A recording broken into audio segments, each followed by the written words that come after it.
Hello there again. After a very insightful chat with Joe Brolly last week, we're back again chatting to Joe, and I'm delighted to say Alan Brogan is alongside Joe Brolly this week as well. Gentlemen, I hope you're both very well.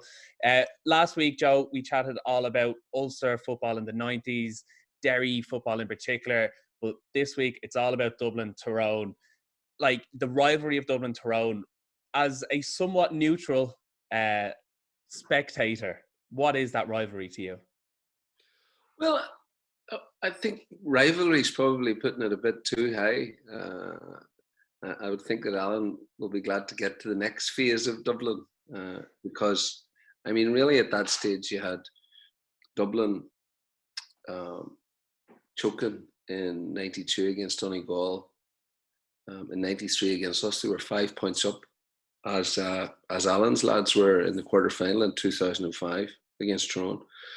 And then in 94, again against Down, you know, a very pallid display in an All-Ireland final again. And in 1995 then against the Dubs, I mean, Dublin at one stage, as I recall, were, I think, 6 up. They were certainly 5 up at half-time. I think 6 up, actually. The goal was just before half-time. And again, Tyrone reeled them in. And it was, I would say this, and I was one of the poorest teams that have ever played in an All-Ireland final. You know, I told you this last week, you know, it spawned the old joke, what's the difference between Peter Canavan and a black taxi? A black taxi only carries 7. And yet Dublin just stumbled over the line that day, courtesy of a very, very poor refereeing decision. I mean, Canavan most certainly did not pick the ball off the ground. It's a perfectly legitimate equaliser. And who knows what would have happened then in the replay. But it was a Dublin team that were riven with insecurity and lack of confidence. And then just when we thought that Tyrone weren't going to win in All-Ireland and we were all breathing a sigh of relief in Derry and that Canavan would finish without the medal, along came that, you know, glorious group who were, like, I mean, he had a cast of equals in the forward line. Mulligan, Stephen O'Neill, Brian McGuigan, who was superlative as a number 11. And, you know, wherever you looked, they had fabulous Gaelic footballers playing the right way, tough, inventive. They had, I suppose, like the great Kilkenny team, glorious chemistry. And it was really impossible to keep them down. And I think that they also played terrifically in entertaining football. I mean, it's a world away from Tyrone style now, which was sort of Mickey copycat in Donegal. But I mean, I know that Dublin suffered at their hands in the noughties, but everyone suffered at their hands, apart from Armagh. Everyone else suffered at their hands and suffered badly. You know, Kerry were, you know, humiliated by them serially, but they were a brilliant Gaelic football team. I mean, what do you do? Yeah. You know, Peter Canavan's coming to the end of his career. Stephen O'Neill comes along, Owen Mulligan, Sean Kavanagh. I mean, they're all scoring machines. And aside from Kavanagh, all total team players as well. I mean, Kavanagh was brilliant at what he did, but not a team player. The others were, I mean, they were a joy to watch. Yeah. We'll get into match specifics very shortly, but Alan, where does it rank for you? Was Dublin Tyrone the kind of yardstick that you measured that Dublin team on? Like, I mean, the matches were very transformative. They mightn't have always been finals, but 05 and 08, that gave Tyrone the momentum to go on to push on to finals. 2010, the first time Pat Gilroy beat a top 3 side. The Battle of Omagh again was a real marker that was laid down. Like, where does it rank for you? Yeah, I think like I think the All-Ireland final in 1995 had no real bearing on our thoughts about Tyrone. I think that Dublin team in 95 had kind of struggled to get the Meath team off their back in the early years, and maybe they you know, Joe talks about choking there, but sometimes a team has to go on a journey and has a few hurdles to climb before they can take that final step, and I think that's what happened with that team.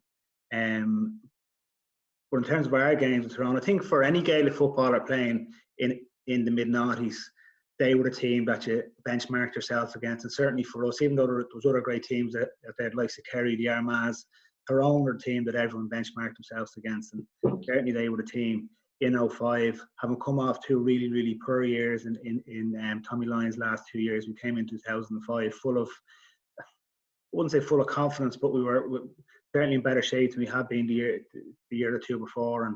And I watched a few clips back of the first 2005 game, and Joe spoke about it there. The football in that game was exceptional from both sides. Yeah, absolutely.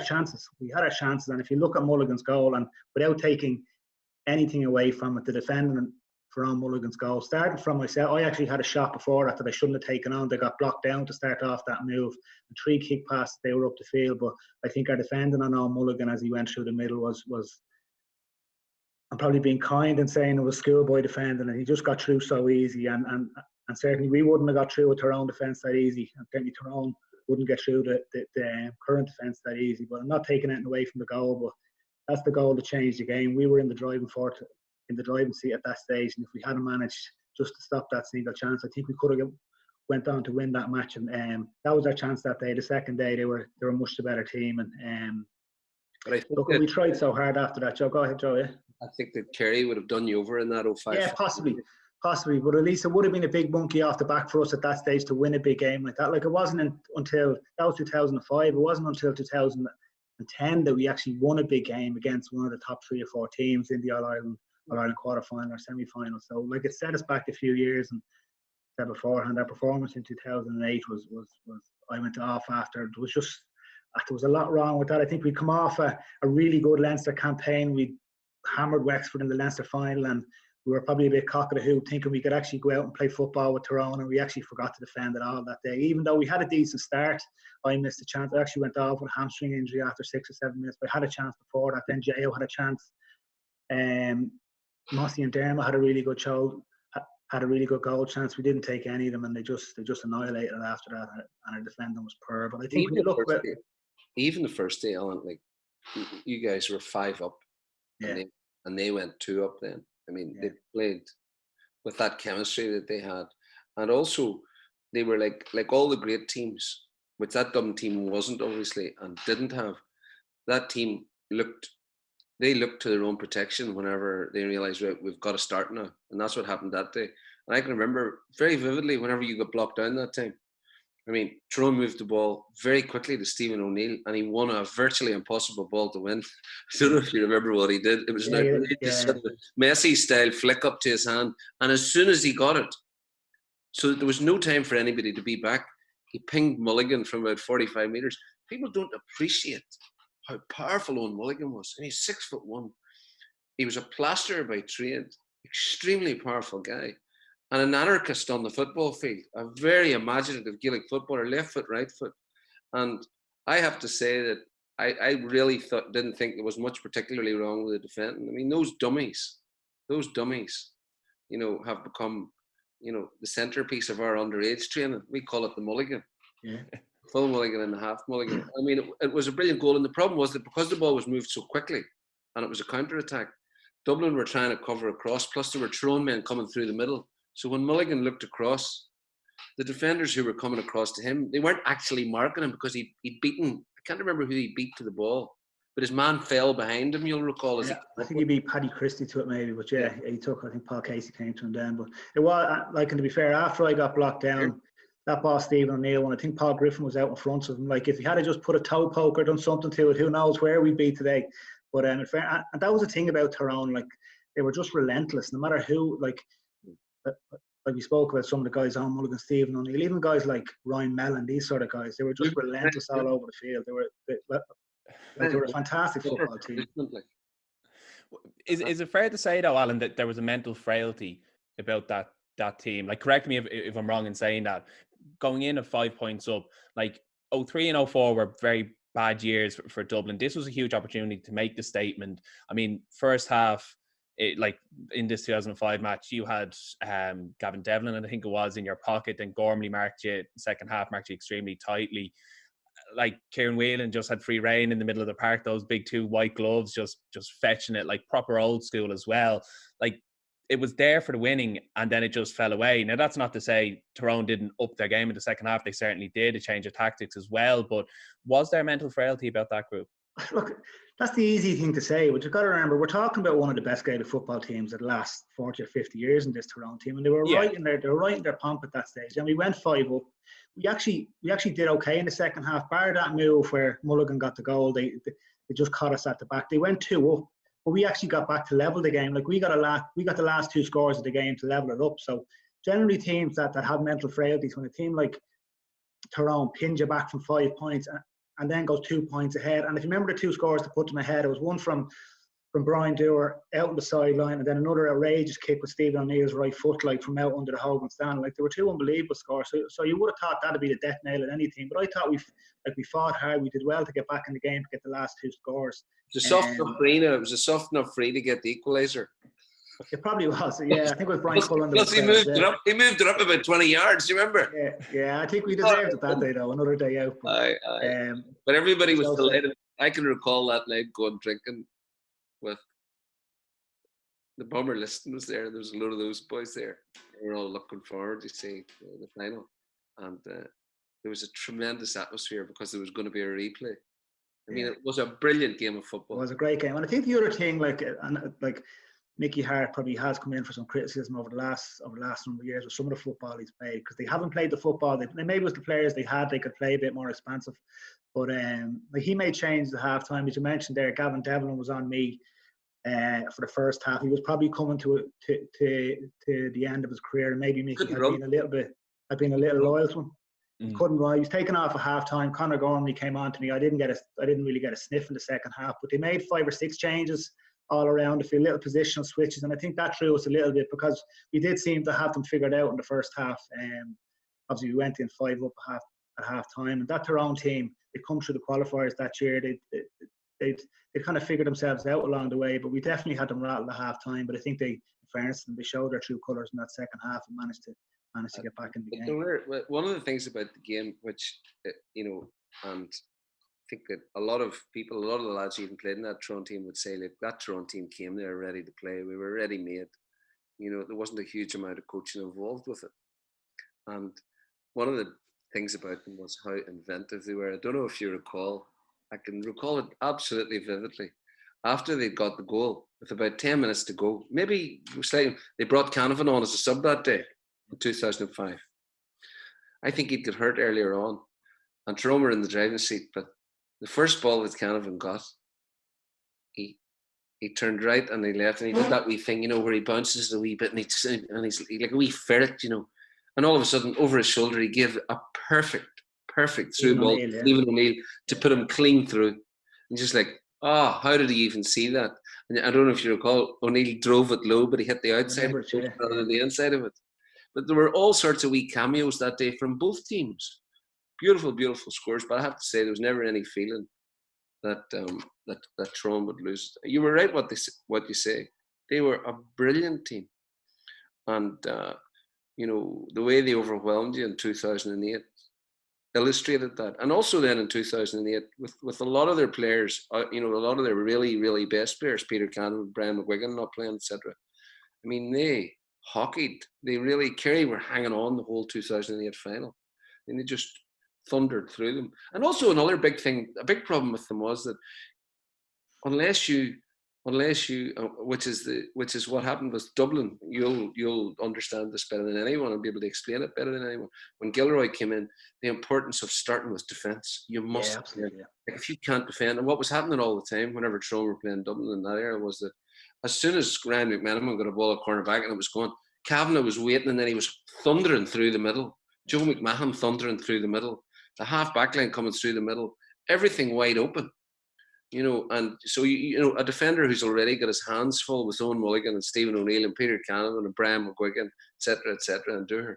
You've got these guys, and they were all brilliant finishers as well. I mean, Ryan McMenamin was a brilliant Gaelic footballer. People don't appreciate how good he was, and he was tall and nasty. Yeah, Conor Gormley, who came on to mark you, he was a colossus in Tyrone club football for 15 years. Played midfield for Carrickmore. Drove them on to Tyrone championships, could kick with both feet. One of the interesting things about that Tyrone forward line is how many of them kicked with 2 feet. I mean, even Tommy McGuigan, Brian's younger brother, when he came in, of course they didn't lick it up off the ground with Frank being their father. But I mean, effortless, left, right. It's bewildering for defenders. I think in 2008, as Joe mentioned there, we built our game plan off an attacking philosophy. And it obviously served us well in the Leinster Championship. But when it came to Tyrone, we just couldn't deal with them at the back. And when you look back at the game, you can see as they're getting scores. We've no shape in our defence. Our defenders are 6s and 7s. For Joe McMahon's goal, he came out of nowhere. Kevin Bonner, our wing forward, was the last man back with him. It was just Ross McConnell started at full back. Since Paddy Christie left, we've been struggling for full back. Ross went back 1 year, Dennis Bastick went back 1 year. So we hadn't really filled that position. And when you're playing like a team like Tyrone or a Kerry, those, like, you need to have those really core positions very, very solid. And we struggled for a few years at full back. We saw Kavanagh's goal. He caught Ross along the end line. And Ross was a great footballer as well, but he just wasn't used to defending that close to goal. And he let Sean in along the edge, even though Sean probably took about 12 steps, but he finished it very well. And he should have known not to take. He should have known not to take Kavanagh's dummy, because Kavanagh never passed the ball.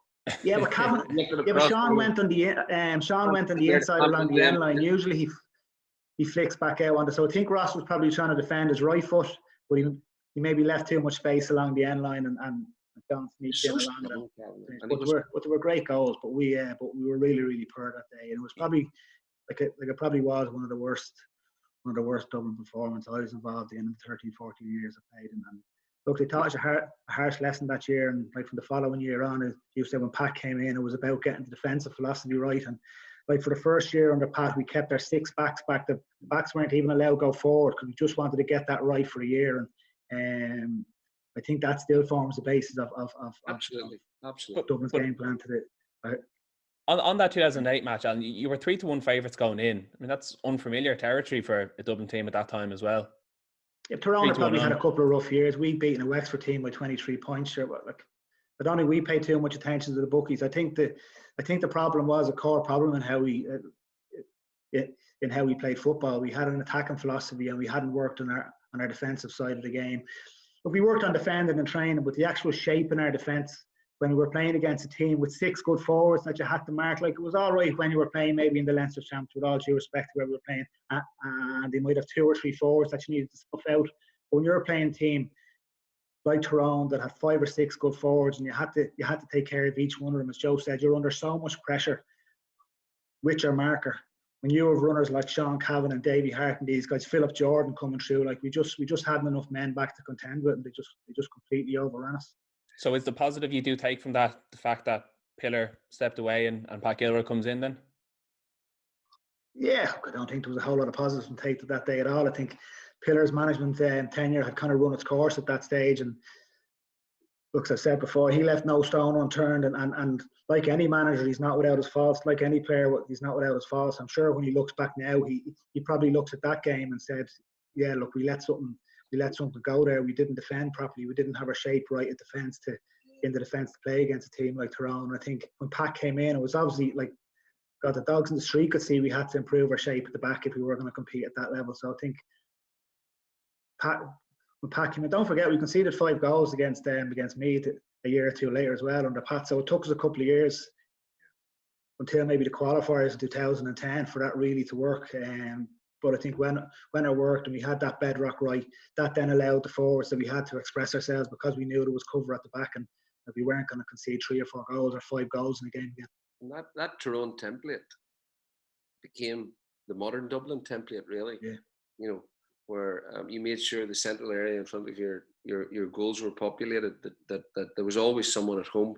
You know, that the defending was ferocious, because their defending was ferocious. I mean, at all times, their defending was ferocious. And, you know, and then break, you know, play the way they played. I mean, in the current Dublin template, which Tyrone lost because Mickey Hart, I think, was buoyed by a fantastic group that kept replenishing itself. I mean, even players like Tommy McGuigan, when Tommy McGuigan came in 2008, his setting up for Joe McMahon's goal. Yeah, it was a beautiful pass, yeah. Even Colin McCullough that year as well was exceptional. But go on his right, tricked him, you know, and as you say, there were men running from everywhere, and then he was able to pick McMahon out with a perfect crossfield pass. But I think that what happened then was Tyrone lost their confidence. Jimmy McGuinness broke Tyrone, and I think psychologically he broke Mickey Hart. And they decided then, okay, look, we're going to have to try to play like Donegal. And that's what happened. And they misunderstood how that game is played. And they've turned into that sort of dull, you know, mechanical outfit that you see now, automated outfit. But they were one of the truly great Gaelic football teams. And their performance in the 2005 final could well be the greatest ever performance in an All-Ireland final. Peter Canavan lying on top of a Gooch aside, everything else about that performance was, it was a thing of beauty. And I think that they did sort of signpost for the Dubs how you have to play. I know that Pat knew you have to get the defence right first. There's never been good All-Ireland champions that didn't start with ferocious defending. Like Meath, they used to just go out and batter Tyrone teams. I remember in '96 they played them in the semi-final, and Tyrone had a big bill in at that stage, and Meath tramped all over them. Do you remember Jared Cavlin had to be taken off and have his head bandaged, and then Martin O'Connell tramped on Canavan, and Canavan had to get his head bandaged. And I know this is a true story because Meath just crushed them, you see. You know the way Meath, just not the way the Dubs would do, would be nice to them and stuff like that. There was no niceness for those Meath boys, you see. And anyway, on the Monday morning, the front lawn, as they called them in Tyrone, do you remember the two lawns? Chris Lawn was the back lawn and Stephen Lawn was the front lawn. So they called them the front lawn and the back lawn. But anyway, the front lawn was working I think he was working down at the Tim Fish Factory on the conveyor belt. It was all Derry boys that were there, you see. And of course, Derry had been the champions in '93 and had won 3 or 4 national leagues during that period. Tyrone hadn't won anything. And of course, there was great glee whenever Meath beat Tyrone. But the next morning when they arrived into work, every single man on the factory, the conveyor belt, had his head bandaged. Joe, you're talking about football in the mid-noughties there, and that great Tyrone team that Alan referenced as well there. As a spectacle, was Gaelic football more enjoyable to watch in that period than it is now? Honestly, how you could even ask that question with a straight face. The games were from start to finish hysterical. The crowd were at fever pitch. Everybody was at fever pitch. See, and at that stage, of course, I was a supporter, not a player. You probably haven't experienced this very much yet, Alan, just a small bit. You've only had a few years of this. And also in a very, very, very dominant Dublin team, which is different than the way the game was in general. So throughout the noughties and the 90s, you had a democracy in Gaelic football where anything was possible. And new champions were coming forward. Right, obviously Tyrone and Armagh were a very dominant axis in the noughties, with Kerry then coming in the years whenever they weren't featuring. Whenever they dropped the ball, then Kerry were the sort of, I suppose, the third place team at that stage. They'll love me saying that in the kingdom, but it is true.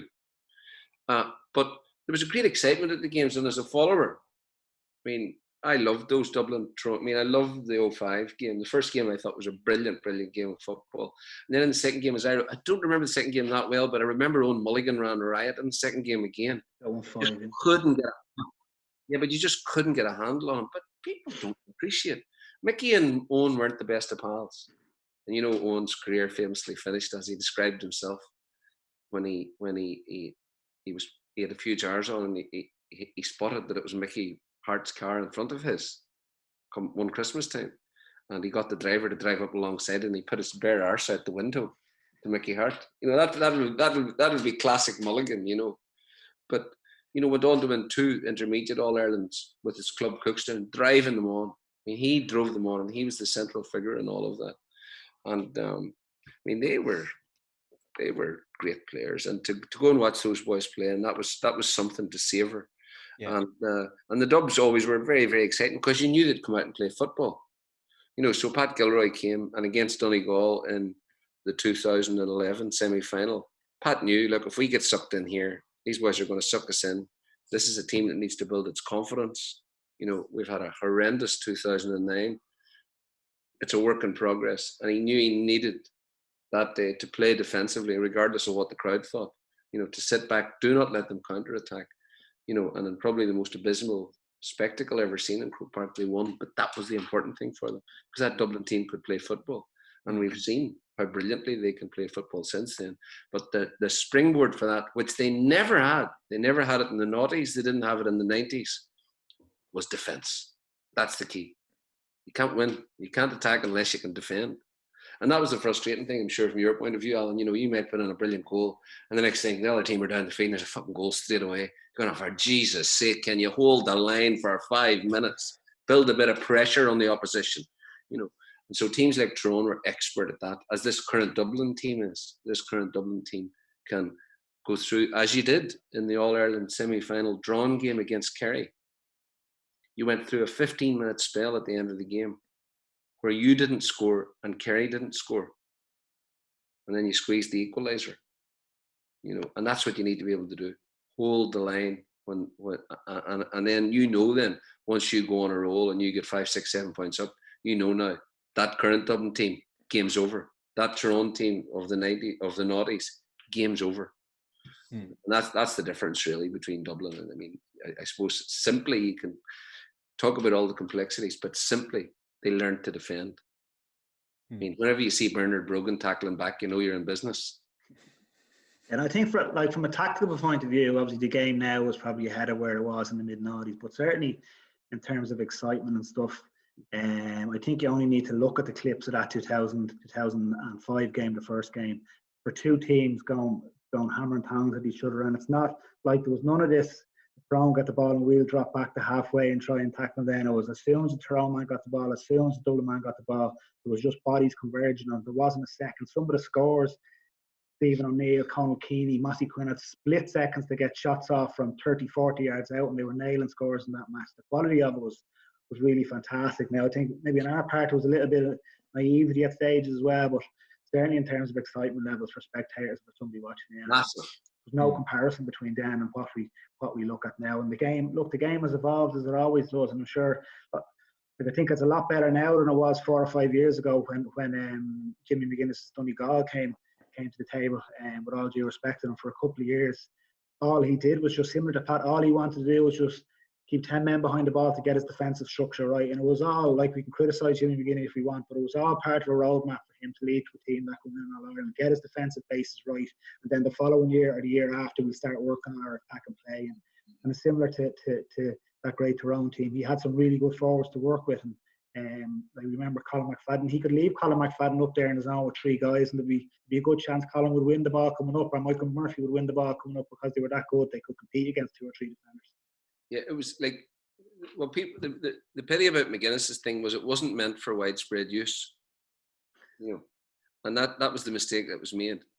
McGuinness's was tailor-made for that Donegal team, so it was built around McFadden, Michael Murphy, Big Neely Gallagher in the middle of the park, and then Lacey and the boys breaking from halfback. Lacey and McHugh said to break it from, but it was very carefully done. And the point you make about kicking the ball forward to McFadden when he was against 3 men, I saw it a 2.5-hour Donegal training session one night about 8 or 9 days before they played Dublin in that 2011 semi-final. You hiding in a tree, were you? I sat up in the stand in Letterkenny in St. Eunan's, and did they let you in? Well, you see, it wasn't really, because I was friendly with one of the Letterkenny boys, and I'd done a big night for Letterkenny, and I thought, oh, chance me arm, I was up in Donegal anyway. But the photographer got me on the long lens. There was a photographer who got me on the long lens, sitting right up at the back of the thing. So anyway, I was barred after that. But imagine being barred from a training session. But it was the most unimaginably dull thing, but also the most fascinating thing I'd seen. Because, for example, he was doing this thing. He was standing in front of Colin McFadden. McFadden was on the 14. McFadden was facing away from the goal. McGuinness is standing in the middle, and he hands McFadden the ball. And the 3 defenders are a metre away from McFadden, so he's got 3 defenders, right? And he's there. And as soon as McFadden gets the ball, he's trying to score. They can't move until he touches the ball. So McGuinness would hand it into his hand, McFadden, and the 3 boys would block him down. You know, they would harry and block him down, not foul him, you know. And so McGuinness did this 5 times, one afterwards. He would be blocking, and then he would turn, hand him another one. And he got a shot off once, but it was blocked, and it sort of went out to the side and wide. Then Michael Murphy stepped in, and he did exactly the same. McFadden's panting at this stage. Then McFadden steps back in.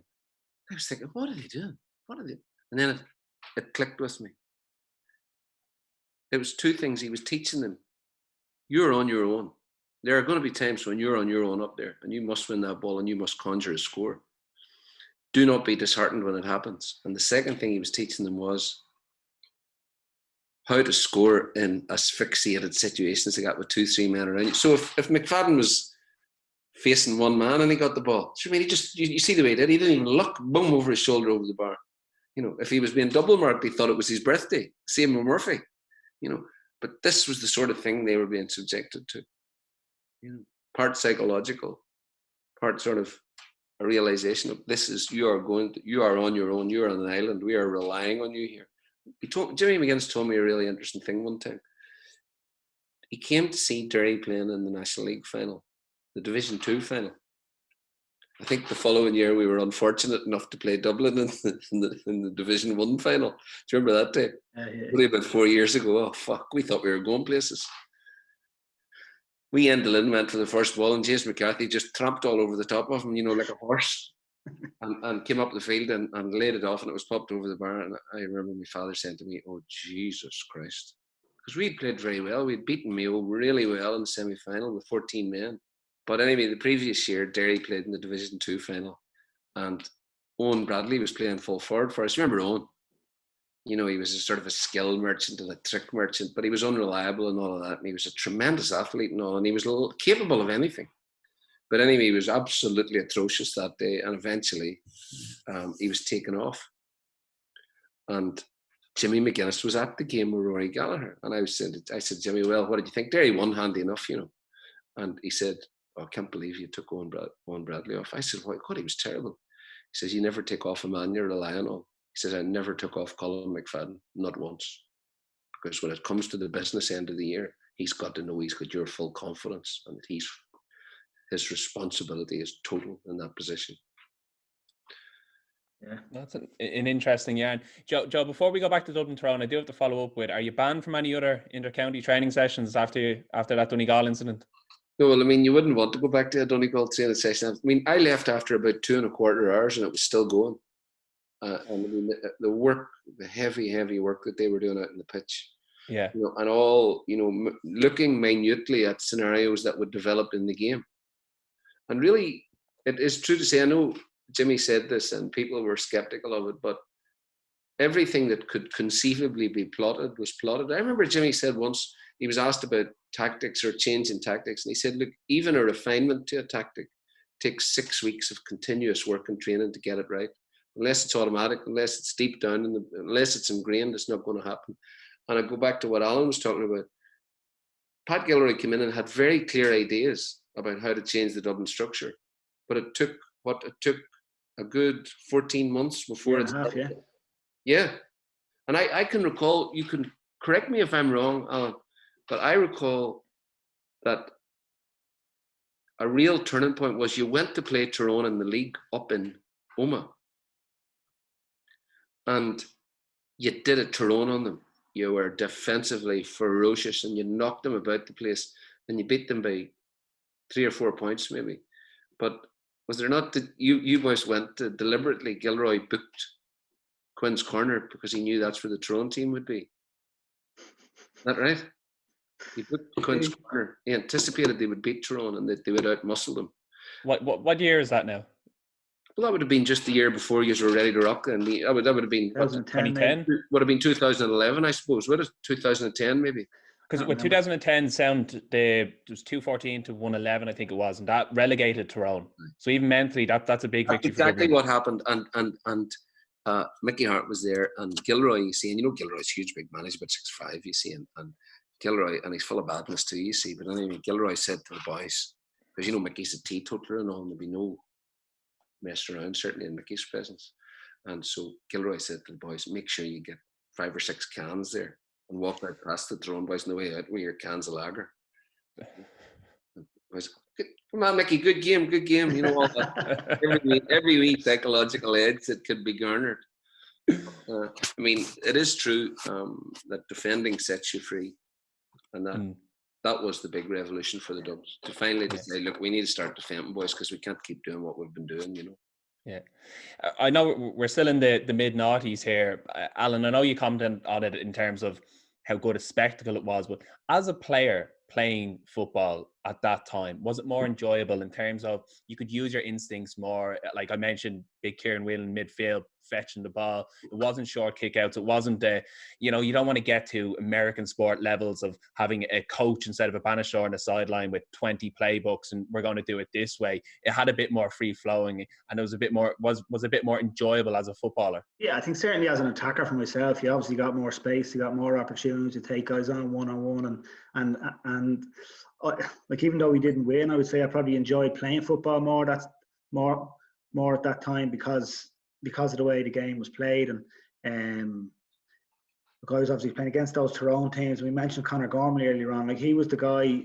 He came on to me in 2005, so he was the guy nearly until 2011, 2012 that I kind of benchmarked myself on if he was going to be marking me, and I was never content with my own game until I got the better of him in the game, to be honest with you. And it wasn't until the quarter-final in 2011 where he'd done a number on me a couple of times before that, and I probably got the better of him that day. And it wasn't until then that I was really, really assured of myself as a footballer, to be honest with you, because he was the guy. He was the one guy that managed to snuff me out 2 or 3 times before that.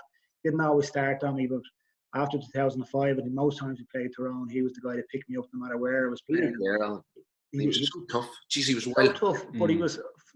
But for all the talk about Tyrone and here talk about sledging and stuff, like Conor Gormley never said a single word to me, but you'd know he was there, and he was like a silent assassin. And the speed of him off the mark. He doesn't look like a particularly quick guy. The speed of him off the mark, the way he can read the game, he was just such a difficult man to mark, and he was well capable of getting up the field and kicking scores as well. So I think like to have a guy like that playing at that stage.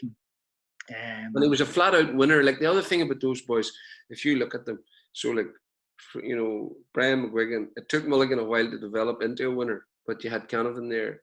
You had Brian McGuigan, who was a flat-out winner. You had Kavanagh. Then you had McMenamin, or Gormley. Like they were all winners. Yeah. They were. You could rely on those boys. There was no messing around. Like they were flat-out winners. Yeah, no, they had the core of a team. Those other guys came in around them and stuff, but they had a core of 7 or 8 guys that were just top drawing.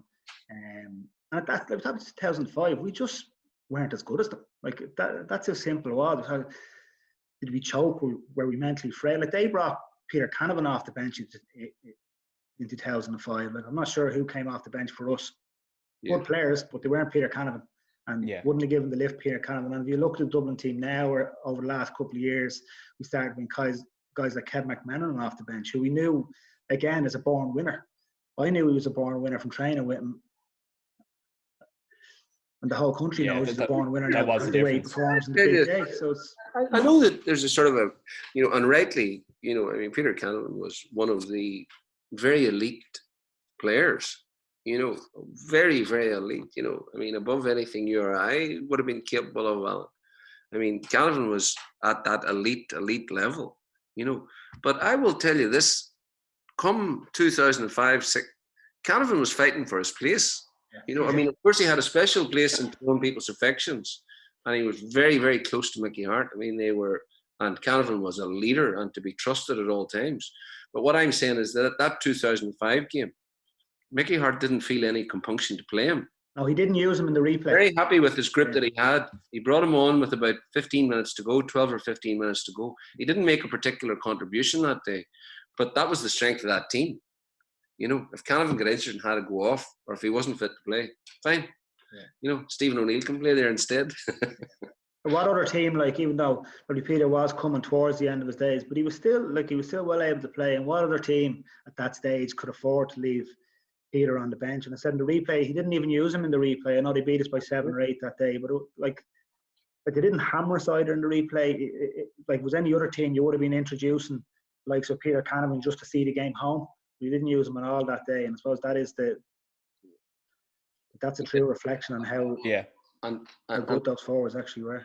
Well, exactly, but to come back to Canavan, you're going to have to say though that even though at that stage, he didn't have that high octane, the pace and the stamina and all the things that he had once had.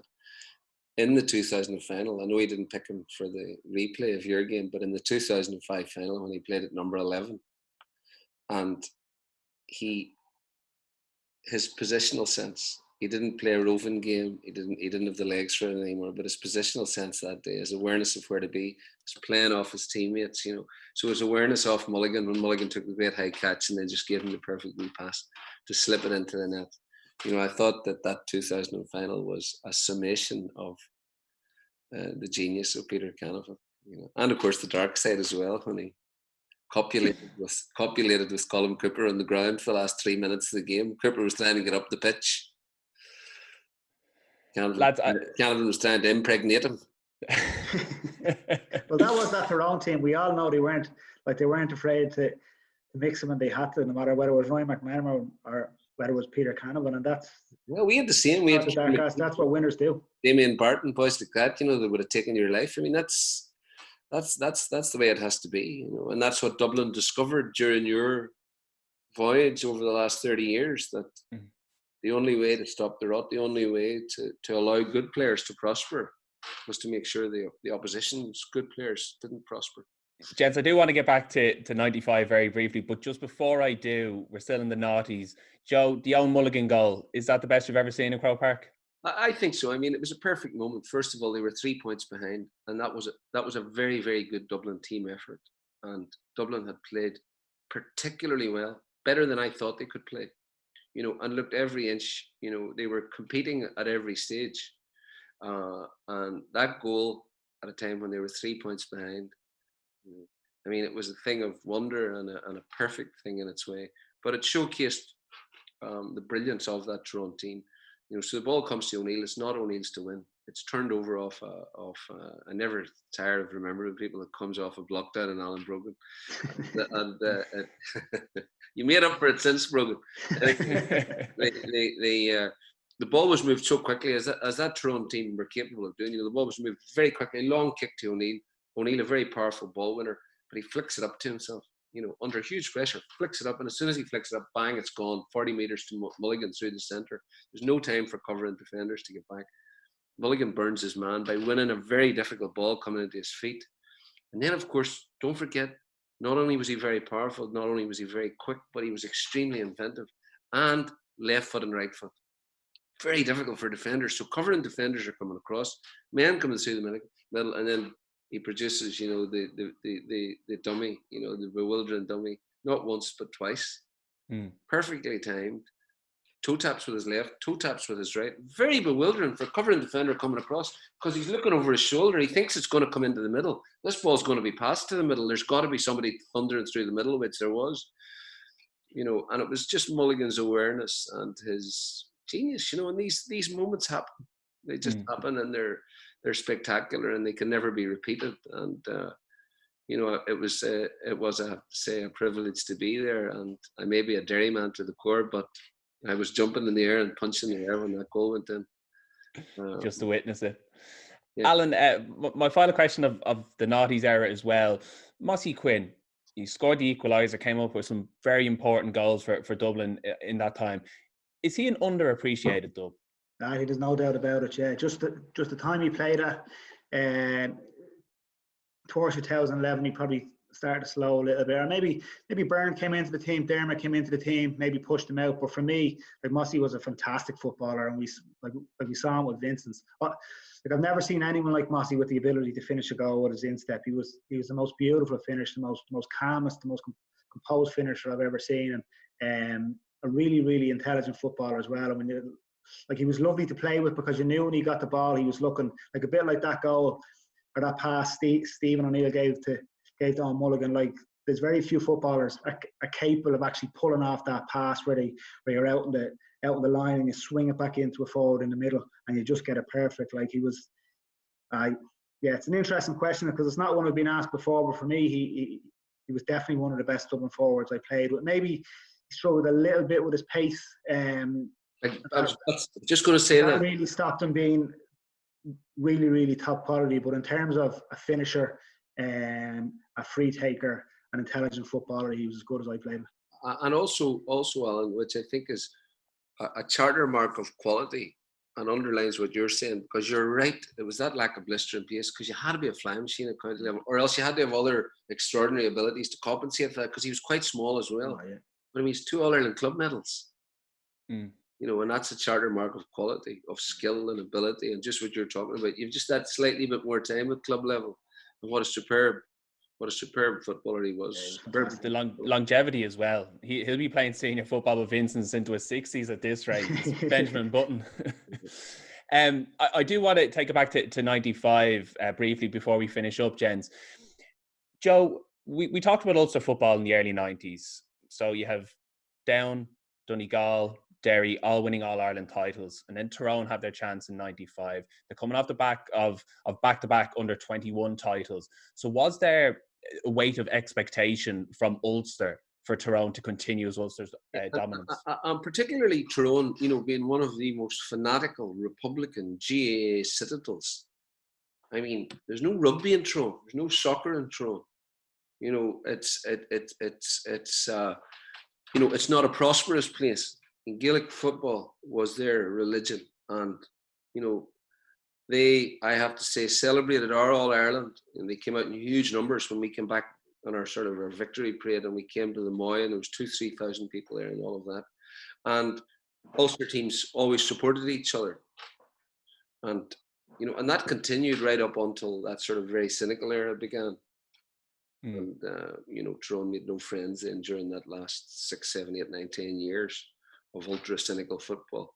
But at that time, you know, they were, of course, delighted that we had won the All-Ireland, and delighted that Down had won the All-Ireland, because that was seen as I wrote last Sunday, as a fuck you to the British Empire as well. You know, like, fuck you, this is what we can do. You will not compromise our lives and compromise our identity and who we are.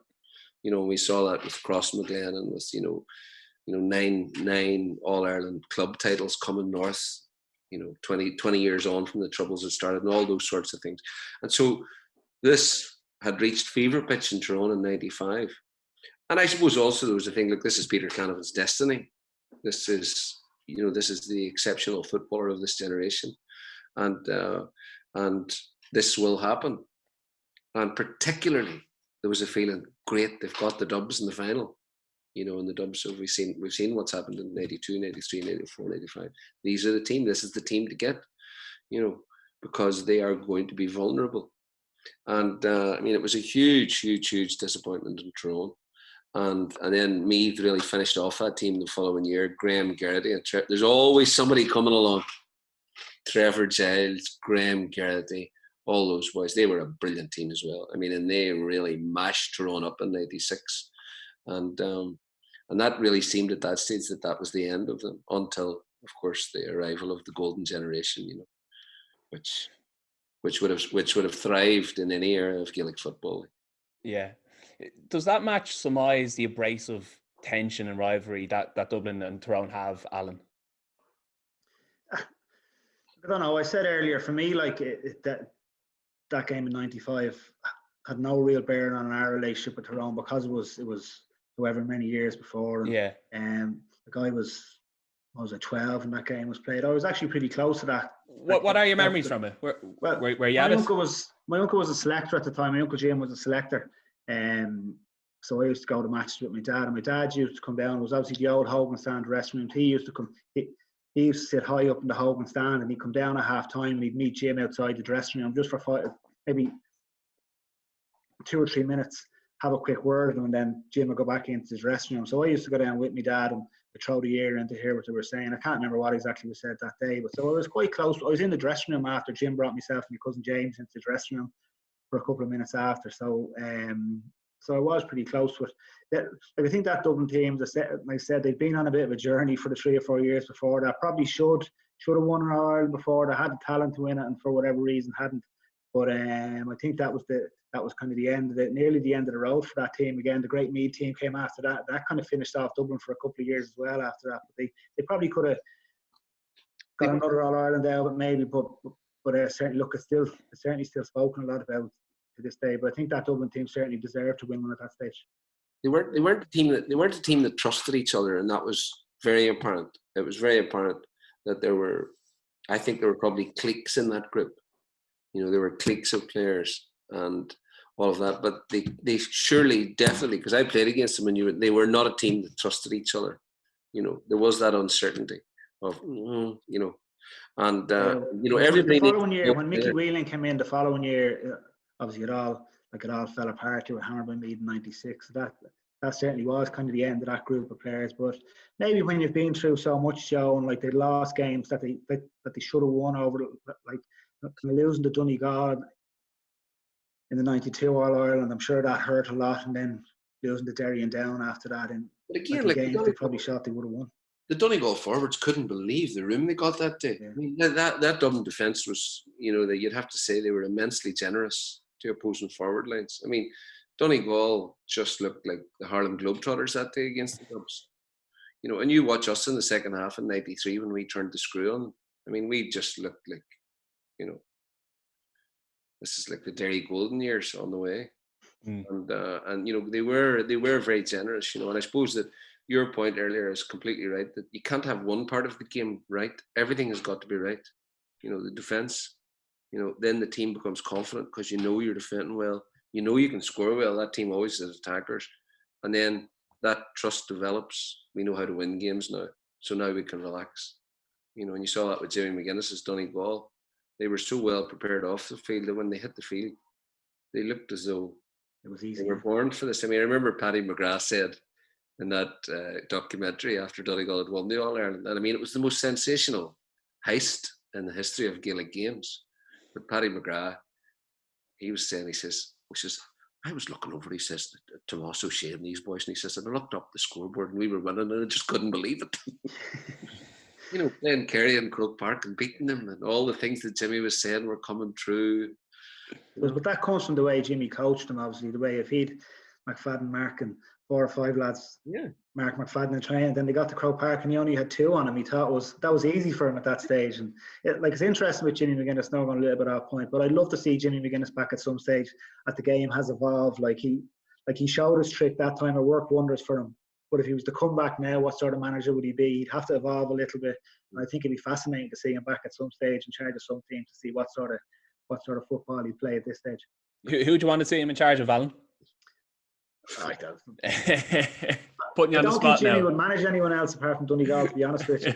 I'm sure we might see him back at some stage. I think that's right, because I'd heard before that he'd been approached. But I mean, even things like, you know, which were you would have to say ingenious. You know, when they went out to play the Dubs in the 2014 semi-final, and I just have to say this again, that I correctly predicted that Donegal would beat Dublin when no one else did.